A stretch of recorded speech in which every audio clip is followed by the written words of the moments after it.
Good morning everyone, मेरा नाम है त्रिशला और मैं हूँ बायोलॉजी फैकल्टी। आज हम जो टॉपिक डिस्कस करने वाले हैं वो एक सब टॉपिक है डाइजेशन एंड एब्जॉर्प्शन का। तो बहुत बच्चे ना डाइजेशन कर लेते हैं पर उन्हें एब्जॉर्प्शन में प्रॉब्लम होती है। तो आज मैं जो टॉपिक पढ़ाऊंगी वो है एब्जॉर्प्शन। एब्जॉर्प्शन मीन्स क्या? देखो, हम जो खाना खाते हैं उसमें कुछ फूड कॉम्पोनेंट्स होते हैं। Food components, major food components 3 होते हैं। कौन कौन से होते हैं? कार्बोहाइड्रेट, इसको कार्ब्स लिख सकते हैं, प्रोटीन और फैट या लिपिड। इनका जब डाइजेशन होता है तो अल्टीमेटली जो कार्बोहाइड्रेट है वो ब्रेक डाउन होता है ग्लूकोज में,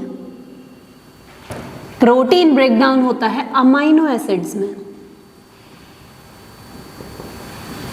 फैट्स जो हैं वो डाइजेस्ट होके बनाते हैं फैटी एसिड और उसके साथ बनता है ग्लिसरॉल। तो ये जो ब्रेकडाउन या सिंपलर सब्सटेंस बने हैं इनको हम बोलते हैं न्यूट्रिएंट्स।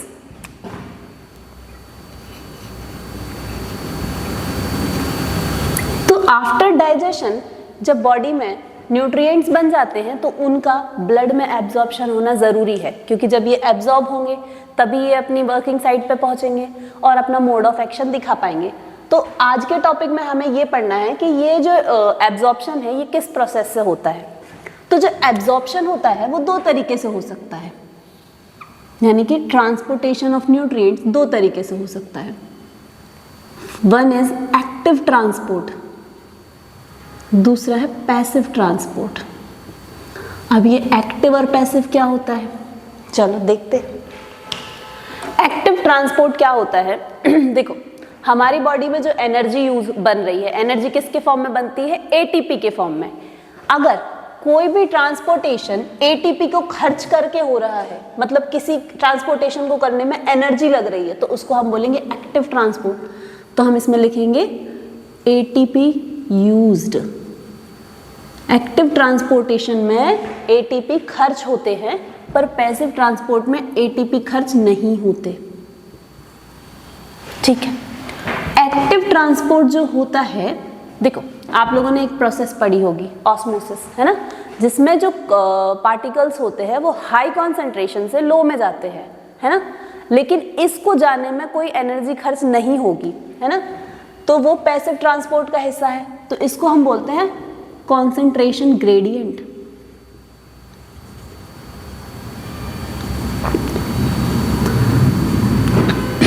ग्रेडियंट।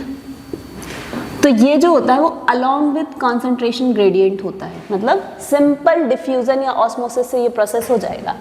पर एक्टिव ट्रांसपोर्ट ये इसके अगेंस्ट भी ट्रांसपोर्टेशन कर सकता है, against concentration gradient. Concentration gradient, ठीक है। पैसिव ट्रांसपोर्टेशन और 2 तरीके से हो सकता है। पहले वाले को हम बोलेंगे सिंपल डिफ्यूजन। सिंपल डिफ्यूजन मतलब बीच में एक मेम्ब्रेन रहेगी, मेम्ब्रेन के इस साइड कुछ पार्टिकल्स है, वो कॉन्सेंट्रेशन ग्रेडियंट की वजह से, मतलब नंबर ऑफ पार्टिकल्स की कॉन्सेंट्रेशन की वजह से मेम्ब्रेन को पास करके अंदर आ जाएंगे। इसको हम बोलेंगे सिंपल डिफ्यूजन। दूसरा है फैसिलिटेटेड डिफ्यूजन। डिफ्यूजन तो होगा पर किसी प्रोटीन की हेल्प से होगा, with the help of proteins। ठीक है। तो अभी हमें इनका ट्रांसपोर्टेशन कराना है बाय दीज मीडियम। ठीक है। देखो, जो हमारे डाइजेशन सिस्टम में एब्जॉर्प्शन होता है वो मेनली स्मॉल इंटेस्टाइन से होता है, लेकिन थोड़ा थोड़ा एब्जॉर्प्शन जो एलिमेंट्री कैनाल है उसके कुछ कुछ पार्ट्स में होता है। तो पहले हम वो देखेंगे कि कौन से पार्ट से कौन सा डाइजेशन कौन सा एब्जॉर्प्शन होता है।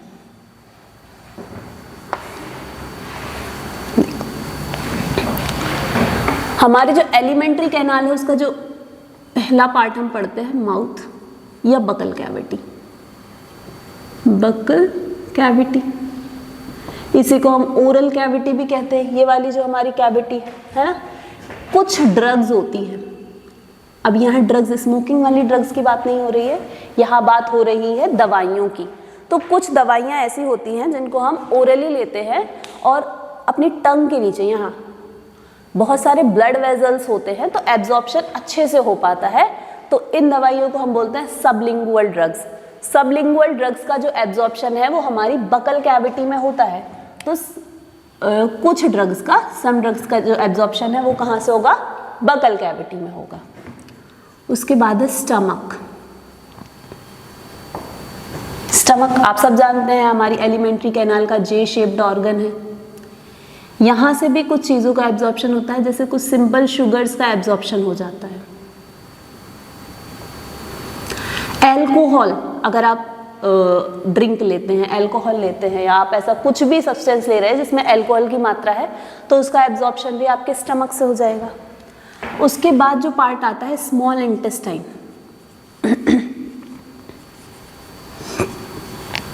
देखो, small intestine main absorption side है, तो आपके जितनी भी चीजें हैं, glucose, fructose, fatty acid, glycerol, इसके अलावा क्या रह गया? Amino acid. इन सब का एब्जॉर्प्शन हमारी स्मॉल इंटेस्टाइन से होगा। जो लास्ट पार्ट है लार्ज इंटेस्टाइन, इससे भी एब्जॉर्प्शन होता है। ज़्यादातर वाटर का एब्जॉर्प्शन होता है। देखो, जब स्मॉल इंटेस्टाइन के बाद हमारा खाना फुल्ली डाइजेस्ट हो चुका होता है, उसमें वाटर कंटेंट बहुत ज़्यादा होता है। वेस्ट प्रोडक्ट में वाटर कंटेंट ज़्यादा होता है, उसको हम काइम बोलते हैं। अब उस काइल बोलते हैं, सॉरी क्या बोलते हैं? Kyle, CHYL। काइल में जो है वो वाटर कंटेंट ज़्यादा है, लिक्विड ही है। अब हम उतना पानी अपनी बॉडी से बाहर नहीं निकाल सकते, इसलिए लार्ज इंटेस्टाइन उस फीकल मटेरियल से वाटर एब्जॉर्ब करती है बहुत ज़्यादा अमाउंट में, और हमारा जो फीकस है वो सेमी सॉलिड होता है। उसके अलावा कुछ मिनरल्स का भी एब्जॉर्प्शन होगा लार्ज इंटेस्टाइन से, ठीक है। तो ये different part of alimentary canal है जिससे कुछ कुछ फूड पार्टिकल्स का एब्जॉर्प्शन होता है ना। अब जो हमें बेसिकली पढ़ना है वो स्मॉल इंटेस्टाइन का स्ट्रक्चर पढ़ना है, और उससे ये एब्जॉर्प्शन होता है वो किस तरीके से होता है। चलो, आपको पता है स्मॉल इंटेस्टाइन हमारे एलिमेंट्री कैनाल का सबसे लंबा पार्ट है, और ये एक ट्यूब लाइक स्ट्रक्चर है। तो हम मान लेते हैं this is our small intestine, है ना। स्मॉल इंटेस्टाइन की जो सरफेस है वो इवन नहीं है, वो खुरदुरी है।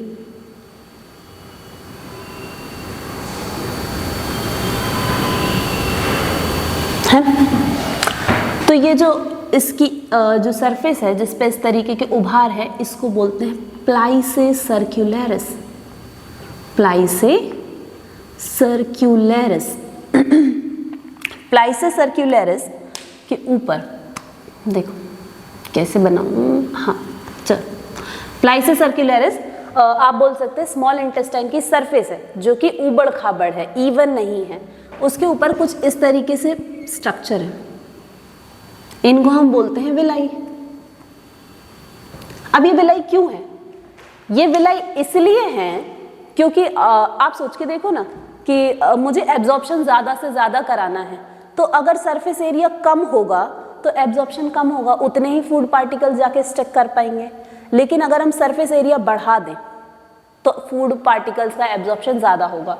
तो स्मॉल इंटेस्टाइन में क्योंकि ज़्यादातर एब्जॉर्प्शन होता है, इसलिए सरफेस एरिया को बढ़ाने के लिए अंदर की जो मेम्ब्रेन है उसको हम अनइवन हम नहीं करते, मतलब नेचर ने करके दिया है, तो उसको हम विलाई बोलते हैं। मतलब स्मॉल इंटेस्टाइन पे कुछ इस तरीके के उभार है, इनको हम विलाई बोलेंगे, ठीक है। और ज़्यादा सरफेस एरिया इंक्रीज करने के लिए यहाँ पर कुछ माइक्रोविलाई हैं, और ये माइक्रोविलाई एपिथेलियल सेल्स के बने हैं, और ये कैसे दिख रहे हैं आपको? ब्रश के जैसे। तो इनको बोलते हैं brush border epithelium. These are microvilli. अब देखो, अब ये एब्जॉर्प्शन कैसे होता है? एब्जॉर्प्शन तो हमें ब्लड में कराना था। देखो, अब क्या करेंगे, यहाँ से एक ब्लड वेसल एंटर करेगी। आपको पता है बॉडी के सारे पार्ट्स को काम करने के लिए ऑक्सीजन चाहिए, तो अभी स्मॉल इंटेस्टाइन को भी तो ऑक्सीजन देनी है। तो ये ब्लड वेसल एंटर की, एक तो ये ऑक्सीजन देगी स्मॉल इंटेस्टाइन को और उसके अलावा फूड पार्टिकल्स को एब्जॉर्ब करेगी। ये ब्लड वेसल एंटर की, ये क्या है, प्योर ब्लड कैरी कर रही है या आर्टरी है, आर्टरी। आर्टरी एंटर करी, इसने क्या किया, इसने स्मॉल इंटेस्टाइन को ऑक्सीजन दी और उसके साथ अब ये जैसे ही ऑक्सीजन देगी ये कैसा ब्लड हो जाएगा, डीऑक्सीजनेटेड। तो यहां से मैं ब्लू कलर से जो दिखा रही थी, दिस इज डीऑक्सीजनेटेड ब्लड। ठीक है, ये ऑक्सीजनेटेड ब्लड गया, ऑक्सीजन दी और डीऑक्सीजनेटेड होके वापस आ रहा है। लेकिन अब इसमें एब्जॉर्प्शन होगा फूड पार्टिकल्स का, तो यह ग्लूकोज आ जाएगा और भी चीजें जो आपकी अमाइनो एसिड्स आ जाएंगे। देखो ग्लूकोज और amino acids micro food particles हैं, लेकिन फैट जो होता है यानी कि फैटी एसिड जो ग्लिसरॉल जो होते हैं वो लार्ज फूड पार्टिकल्स होते हैं, तो इनका एब्जॉर्प्शन ब्लड में नहीं हो पाता। अभी यहाँ में जो ग्रीन कलर से दिखा रहे हैं this is a lacteal, actually a lymph vessel.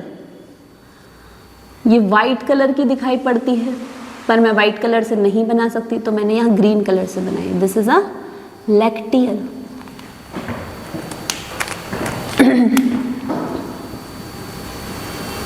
Lacteal, it's a lymph vessel.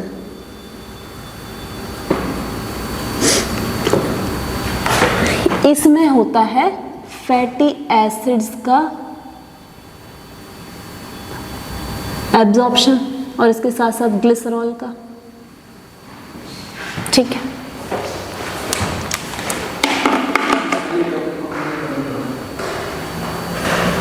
चलिए तो काफी लंबा हो रहा है ये वीडियो, तो इसके आगे का जो एब्जॉर्प्शन है वो हम नेक्स्ट वीडियो में पढ़ेंगे।